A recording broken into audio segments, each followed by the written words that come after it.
Au sommet de l'actualité de ce jeudi, la conférence sur la maturité spirituelle initiée par le Conseil général des Assemblées de Dieu du Burkina Faso a donné ses couleurs hier mercredi à travers une cérémonie d'ouverture. Fidèles téléspectateurs, bonsoir et merci de suivre l'actualité sur les chaînes de Canal Vimkwega. La conférence sur le système de rémunération des agents de la fonction publique vient de s'achever cet après-midi. Suivant un extrait des conclusions de la rencontre avec Samuel Ouangré et Odette Zouanguena. Comme je le mentionnais à l'ouverture de la conférence, nous sommes arrivés à notre tournant décisif de notre histoire. En considération de ces données, et au nom du chef de l'État, je tends la main à ceux et à celles qui se sont mis en marche du processus. Le processus en cours, de nous rejoindre. Je leur tends la main et je demeure convaincu que nous partageons tous l'idéal du progrès et de la justice pour notre peuple. Enfin, je voudrais convier les représentants des forces vives de la nation à relayer jusqu'aux confins les plus reculés de notre pays les grands principes, je dirais l'esprit, ainsi que les recommandations issues de cette conférence pour une relance de notre République et, je dirais, pour une refondation de notre contrat social et de notre vivre ensemble. D'une conférence à une autre, la maturité spirituelle du peuple de Dieu est au cœur des ambitions du Conseil général des Assemblées de Dieu du Burkina Faso, qui a initié à cet effet une conférence réunissant l'ensemble des responsables ecclésiastiques du Centre 5 selon sa répartition. Conférence animée par le pasteur Miki Hardi des îles Maurice, Samuel Ouangré et Odette Zouanguena pour le reportage. Bâtir une église mature, telle est la vision de l'église des Assemblées de Dieu du Burkina Faso. Dans l'atteinte de cet objectif, le Bureau national a initié un certain nombre d'activités et de programmes. Aujourd'hui, des 9 centres que compte l'église sur l'échiquier national, le centre numéro 5 qui compte 12 régions bénéficie d'un enseignement avec le pasteur Miki Hardi de l'île Maurice sur la maturité spirituelle du peuple de Dieu à l'église des Assemblées de Dieu d'Antenneville. Ça, c'est une rencontre que nous avons programmée depuis, je vais dire, les 3 ans que nous avions été, que le bureau a été renouvelé. Et notre thème du Conseil général passé était bâtir une église mature. Alors, et nous continuons à travailler sur comment bâtir une église mature. Et aujourd'hui, le thème c'est bâtir son peuple, alors qui est son église, mais surtout basé sur bâtir les serviteurs de Dieu.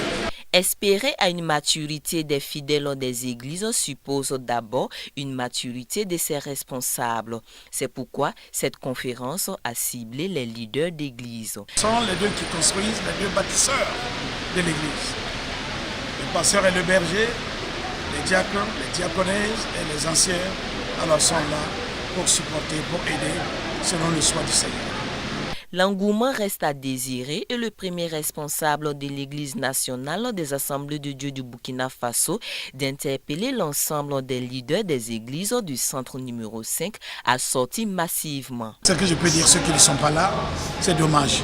Même pour le premier jour, c'est vraiment, ils ont raté une bénédiction énorme parce qu'il s'est adressé directement au serviteur de Dieu, comment un serviteur de Dieu doit porter sa croix et être un serviteur de Dieu. Bon, et je dirais à ceux qui n'ont pas pu faire le déplacement de faire le déplacement et ne pas rater cette bénédiction. Dès l'entame de la conférence, l'orateur, le pasteur Mickey Adi, a invité son auditoire qui aspire à une maturité spirituelle à renoncer à leur propre vie et à porter leur croix. La conférence se poursuit jusqu'au 16 juin 2018. Parlons toujours édification du peuple de Dieu. Le premier colloque du Conseil régional des Assemblées de Dieu de Bogodogo sur les 500 ans de la réforme du protestantisme a tenu toutes ses promesses et les portes se sont refermées samedi dernier. Suivons la cérémonie de clôture avec Moïse Kinda. Alors c'est ce donc je déclare clos ce premier colloque organisé par la région de Bogodogo avec le terme 500 ans de la réforme, implication pour le mouvement évangélique au Burkina Faso. Alors que Dieu vous amène sain et sauf à la maison dans le nom de Jésus. C'est avec une note de satisfaction que le coordonnateur du centre numéro 5 des Assemblées de Dieu a prononcé le mot de clôture du premier colloque du Conseil régional des Assemblées de Dieu de Bogodogo ce samedi 9 juin 2018. Le docteur Samuel Yamiogo, parrain du premier colloque, apprécie la rencontre. En fait, nous bénissons Dieu pour ce colloque quand même qui nous permet quand même d'imiter ceux qui nous ont précédés, de considérer quelle a été leur foi et d'imiter aussi leur exemple. Et nous pensons que si nous sommes sur un chemin, nous devons tout faire pour rester dans le chemin. J'ai dit, je suis le chemin, la vérité et la vie. Et cela demande que chaque fois, on s'arrête, on se pose des questions et on prend encore de nouveaux engagements. C'est pourquoi nous sommes très contents de ce colloque. Le grand défi, c'est de rester dans l'orthodoxie, de ne pas nous laisser dérouter par les hérésies, et par les nouvelles pensées, et même par tout ce qui se passe, la chute de la morale, et tout ce qui se passe même dans le monde, et même dans notre pays. Nous devons donner l'exemple, parce que le chrétien, c'est la lumière, le chrétien, c'est le sel, et donc nous devons garder la saveur, parce que Jésus a dit que si le sel perdait sa saveur, il ne servirait plus à rien.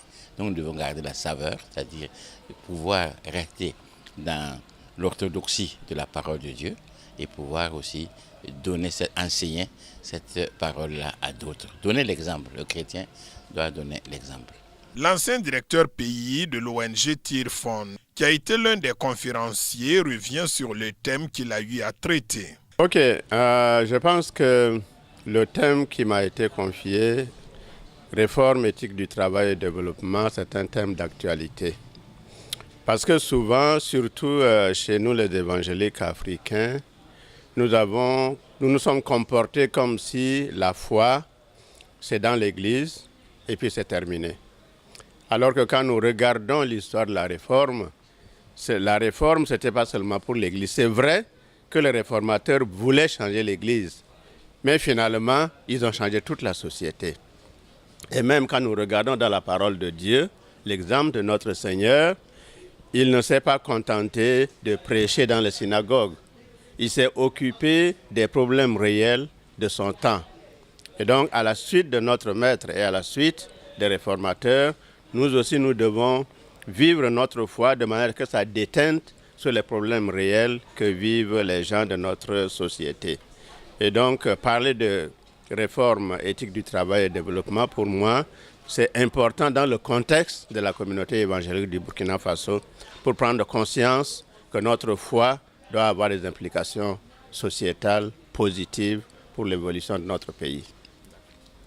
Merci. C'est une mission accomplie avec des objectifs atteints selon les organisateurs de ce colloque.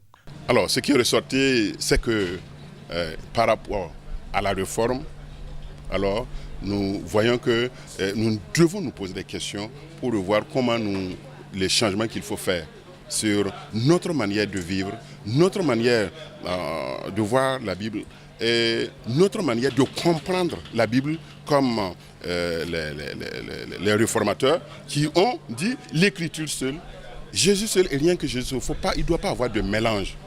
Et à Dieu seul, soit la gloire. Donc notre gloire. Aujourd'hui, nous constatons des gens qui se prennent pour des gourous de l'Église. Alors que c'est Jésus seul. La Bible est claire, il est le chef de l'Église. Et en tant que chef de l'Église, personne d'autre ne doit s'approprier ce titre-là. Et par conséquent, alors cela doit nous aider à mieux nous conduire et comme les réformateurs ont dit, à Dieu seul soit la gloire et à lui seul, et que c'est Jésus seul que nous devons proclamer et rien d'autre. Au lieu de prêcher la parole pour se faire voir parce qu'on est philosophe, on est ceci, pour raconter ses prouesses de réalisation, non, c'est Jésus qui réalise. Et si c'est Jésus, la gloire doit être à lui et à lui seul. Le pasteur Jephté Sawadogo, responsable du centre numéro 5 et trésorier général des Assemblées de Dieu du Burkina, a aussi encouragé et félicité les organisateurs. C'est bien. Nous pouvons déjà féliciter les différentes structures de traduction auxquelles l'Église des Assemblées de Dieu participe. Et nous encourageons ces vaillants héros qui travaillent inlassablement pour mettre à la disposition la Bible à plusieurs ethnies. Alors, tout de suite, nous entendons encore, comme vous l'avez dit, nous avons entendu les gens soulever en tout cas leurs besoins, qu'on continue donc à travailler, à œuvrer à ce niveau. Alors, ce que nous pouvons dire, c'est que l'Église des Assemblées de Dieu est totalement engagée donc, dans le cadre de la traduction de la Bible. Et ce que nous pouvons faire, c'est de continuer davantage et de renouveler nos efforts dans ce domaine.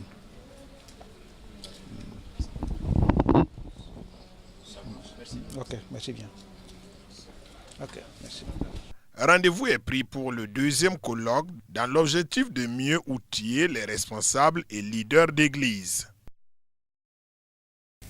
L'actualité hors de chez nous à présent, les chefs des gouvernements grecs et macédoniens tournent la page sur une cavale vieille de 27 ans. Suivez l'élément.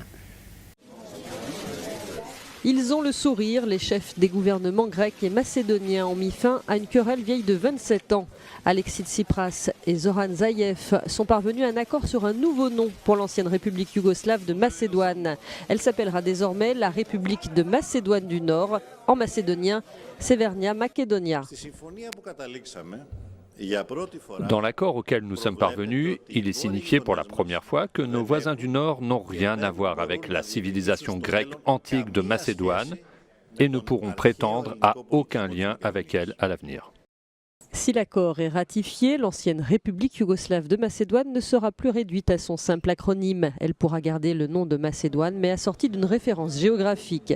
L'enjeu est crucial pour Skopje qui pourra entamer des négociations d'adhésion avec l'UE et l'OTAN, des pourparlers jusqu'alors bloqués par Athènes.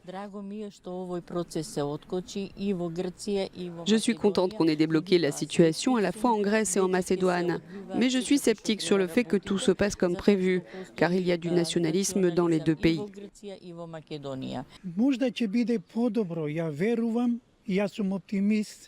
Je suis optimiste. Cela va nous ouvrir les portes de l'Europe. On va pouvoir retenir les jeunes dans le pays et avoir un meilleur avenir.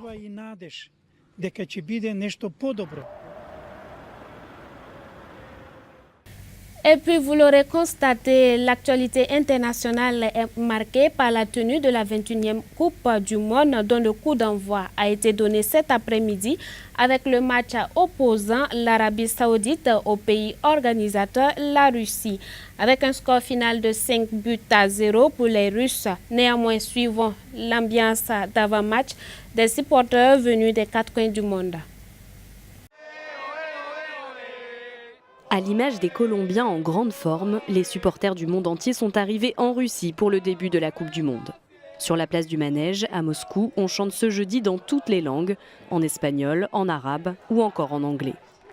Les fans s'entraînent aussi au clapping, tradition islandaise devenue mythique lors de l'Euro 2016 en France, un Viking clap qui devrait de nouveau faire trembler les stades russes cette année. Le chanteur britannique Robbie Williams, grand amateur de football, est la star de la cérémonie d'ouverture.